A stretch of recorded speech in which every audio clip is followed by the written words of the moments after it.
El corrido en México es desde luego un arte y un símbolo inequívoco de la cultura y tradiciones de este mismo. En México han existido corridos que por su letra han sido mediáticos. Tan es así que el mismo gobierno ha decidido prohibirlos o retirarlos. Es por eso que el día de hoy, en Cervantes Tales, platicaremos acerca de otros corridos turbios y censurados de México. El corrido Crónica de un cambio de los Tigres del Norte es una obvia crítica social al sistema político en el que se encontraba México en los años 2000. Pues bien, en ese año ganaba la presidencia Vicente Fox Quesada. En ese momento se dieron varios casos de corrupción que afectaron la imagen de las instituciones. Uno de los más notables fue el FOAPROA, que había comenzado en la crisis financiera de 1994, cuando el gobierno asumió las deudas bancarias de empresas privadas a costa del erario público. Aunque el escándalo surgió en los años 90, sus repercusiones seguían vigentes en el año de 2001, ya que el gobierno aún estaba pagando la deuda derivada de este rescate financiero. La canción menciona este hecho con la línea "y el FOBAPROA se lo están cobrando al pueblo". Desde luego que el gobierno de Vicente Fox pretendía generar un cambio, como atinadamente señala el título de la canción. Sin embargo, la letra pretende señalar de forma irónica que nunca habrá dicho cambio. Y bueno, el resto es historia. Aunque la canción pone en evidencia únicamente las situaciones que derivaron en que el pueblo de México haya buscado un cambio y que jamás criticó como tal al gobierno de Vicente Fox, los Tigres del Norte revelaron en una entrevista que recibieron una llamada de la Secretaría de Gobernación pidiéndoles que ya no hicieran temas de ese estilo. Hoy se dio el cambio, brindemos con Coca-Cola, porque los buenos ahora son de azul y blanco. Si calzas botas y te agencias un establo, sigue la flecha y llegarás a diputado. A mis enemigos. Desde luego que este corrido no tiene nada de censura, pues es del conocimiento público que el corrido A mis enemigos está directamente relacionado con las especulaciones sobre la muerte del cantante Valentín Elizalde, ocurrida el 25 de noviembre del año 2006, después de una presentación en Reynosa, Tamaulipas. Se ha especulado que, antes de su último concierto, Elizalde fue advertido sobre no interpretar la canción A mis enemigos, debido a la tensión entre los carteles en la zona. Según diversos reportes, había un conflicto entre el cártel del Golfo y el cártel de Sinaloa, y el corrido, por su contenido polémico, podría haber sido percibido como un desafío directo. A pesar de las advertencias, Elizalde interpretó la canción, lo que muchos creen que pudo haber sido un factor decisivo que llevó a su asesinato poco después del concierto. Y esta va para toda la bola de envidiosos. Ay, no, de que se murieron los quemados. Siguen ladrando los perros. En preparación de Gerardo Ortiz. Gerardo Ortiz es un reconocido cantante de música regional mexicana y ha estado envuelto en diversas polémicas relacionadas con su carrera y las temáticas de sus canciones. Y no obstante, este corrido no ha sido la excepción, pues el corrido En preparación fue un corrido dedicado a Manuel Torres, alias el M1, o también conocido como El Ondeado, quien debido a su perfil violento y su figura destacada en el narcotráfico, inspiró varios corridos que narran sus acciones y hazañas dentro del crimen organizado como el presente corrido. Este se encuentra aquí más que nada por el impacto y brutalidad de las letras que le acompañan, las cuales son directas y van cargadas cual arma de alto calibre. Mató a muy temprana edad, por eso vivió traumado. La persona en cuestión, apenas en sus primeros años de vida, se vio obligado a enfrentarse a un entorno cruel y sangriento. Esta imagen se convierte en una premonición de lo que está por venir, un ser humano atrapado por el trauma, cuya alma ya está oscurecida por las cicatrices de la violencia.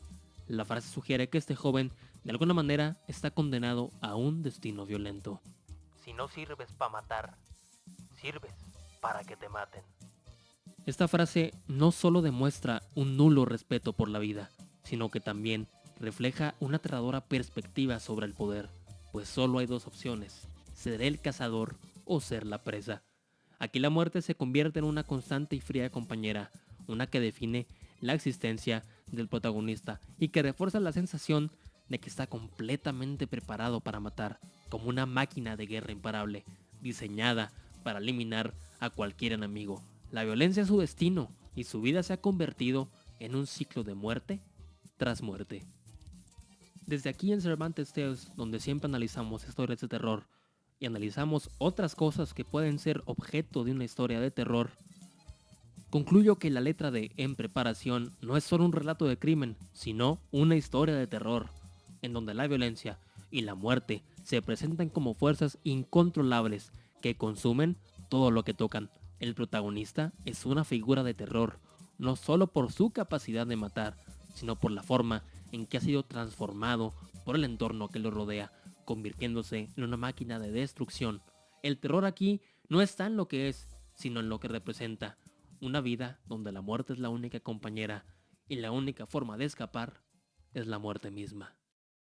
Mató a muy temprana edad, por eso vivió traumado.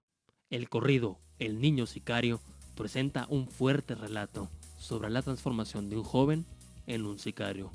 A través de la narrativa se aborda la pérdida de la infancia y la rápida adaptación a la violencia y el crimen.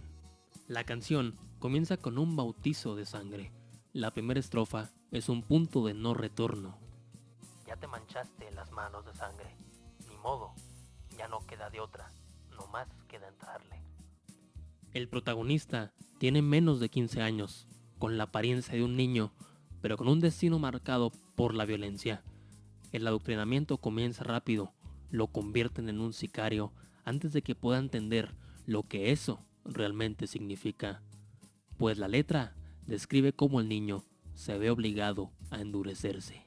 Tus lágrimas seca, muchacho, pronto vas a acostumbrarte. 2 años después, el niño ya no es un novato. La violencia lo ha moldeado. Pasaron tan solo 2 años y el novato se hizo experto. Al estilo silesiano, no sentía remordimiento. No obstante, el final es inevitable, pues un día es enviado a una misión y, como es común en el crimen organizado, es traicionado. La cita se volvió una trampa. Los socios se hicieron contrarios. 3 balas pasan el blindaje. Un frío recorre mi cuerpo. Hay sangre por todas partes. Tú sabes que yo no soy malo. La vida me ha llevado a esto. Su último ruego es a Dios, buscando un perdón que ya no tiene tiempo de ganar. Dios mío, ábreme tus puertas. Por favor, no me dejes solo. Pero la muerte ya está aquí, y con ella el vacío. Desde el más allá, deja un mensaje a quienes podrían seguir su camino. Plebes que sigan mis pasos, voy a dejarles un consejo. Valoren familia y trabajo. Sean hombres de provecho.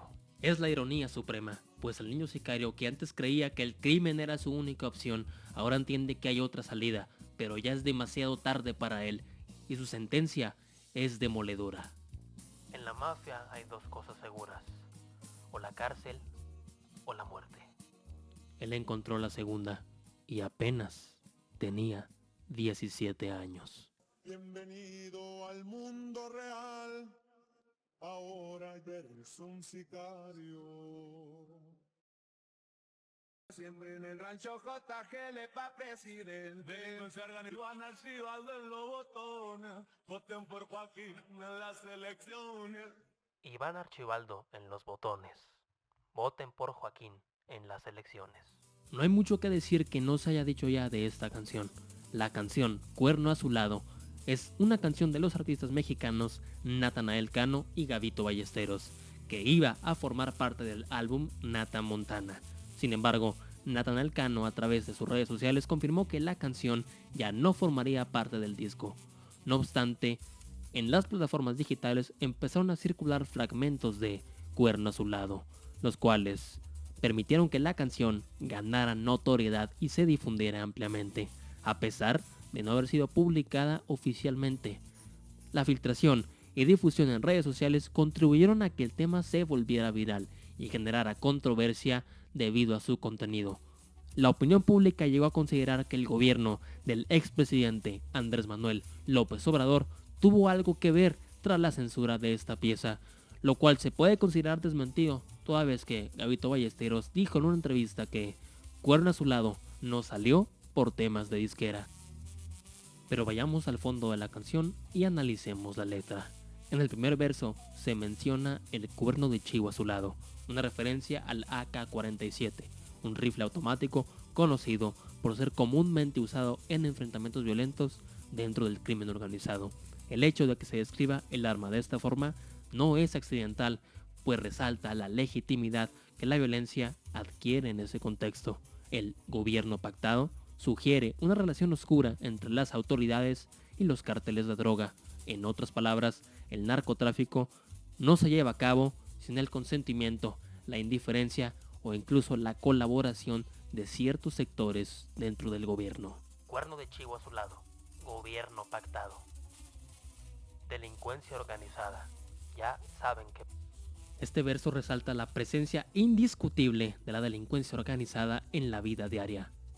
Denota un sentido del control absoluto y de impunidad. La gente sabe lo que pasa, pero no puede hacer nada al respecto. Es una aceptación tácita de que las reglas de la sociedad han sido distorsionadas por la violencia y la corrupción. La delincuencia organizada en este caso no es un elemento periférico de la sociedad, sino que forma parte del tejido mismo de la vida cotidiana. JGL a presidente. En este verso se hace referencia al apodo JGL, el cual desde luego alude a Joaquín Guzmán Loera, conocido como el Chapo. La idea de que una figura del crimen organizado se postule como presidente no es meramente una fantasía, sino una crítica a cómo los carteles han ganado tal poder e influencia que no es impensable que alguien de su misma calaña ocupe cargos del poder público. Aquí se ve la inversa de un sistema democrático. En lugar de que un gobernante represente al pueblo, se habla de un capo de la droga, tomando el liderazgo político de un país.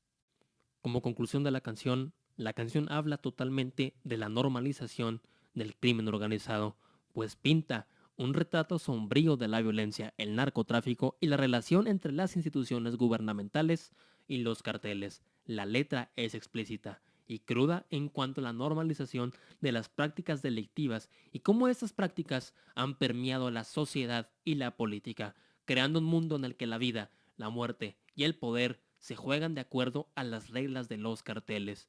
El narcotráfico en este corrido no es solo una actividad ilegal, sino un sistema económico y social que genera su propia moral, en la que las reglas son diferentes y la violencia es una constante aceptada como parte del trabajo. La letra de este corrido nos confronta con una realidad en que la impunidad, la corrupción y la violencia estructural son los motores que mueven a las grandes organizaciones criminales y por extensión a la sociedad misma en muchas regiones. La realidad es que con o sin polémicas, o que la canción haya sido censurada o no por el gobierno, o aunque los compositores se hayan retractado, la canción únicamente expone una cruda realidad en sus letras. Y este tipo de canciones y el género como tal solo son el reflejo de la sociedad y de los tiempos en que vivimos.